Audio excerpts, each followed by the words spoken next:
साचे दरबार की मैया कवन गुनमा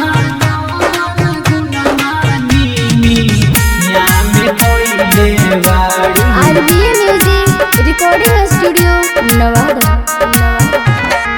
Music by Mantu Manish.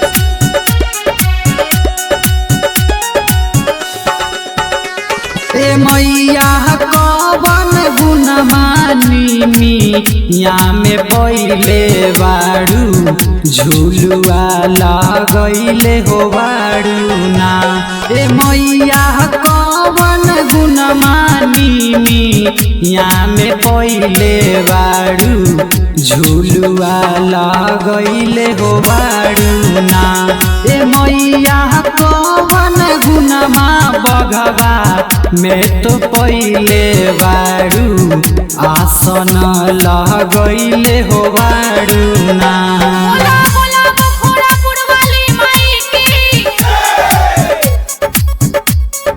मैया कवन गुणमानी या में पहिले बाड़ू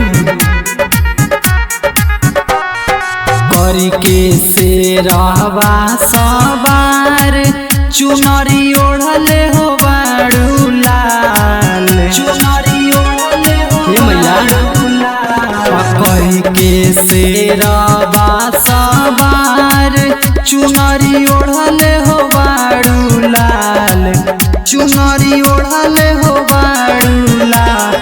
मैया कवन गुनमा फूला बा में पहिले बाड़ू अढ़ौल अपनैले हो बाड़ू ना।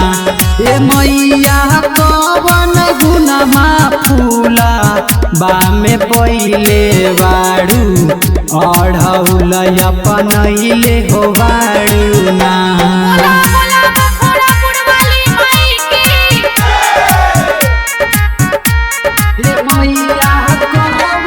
Music by Mantu Manish.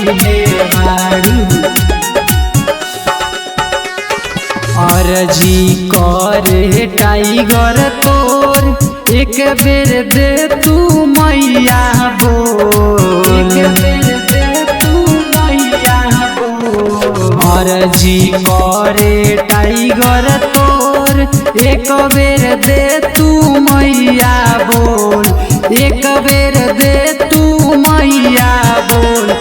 मैया कवन गुनमा सेरा बाह में पहिले बाड़ू सवारी अपनैले हो बाड़ू ना।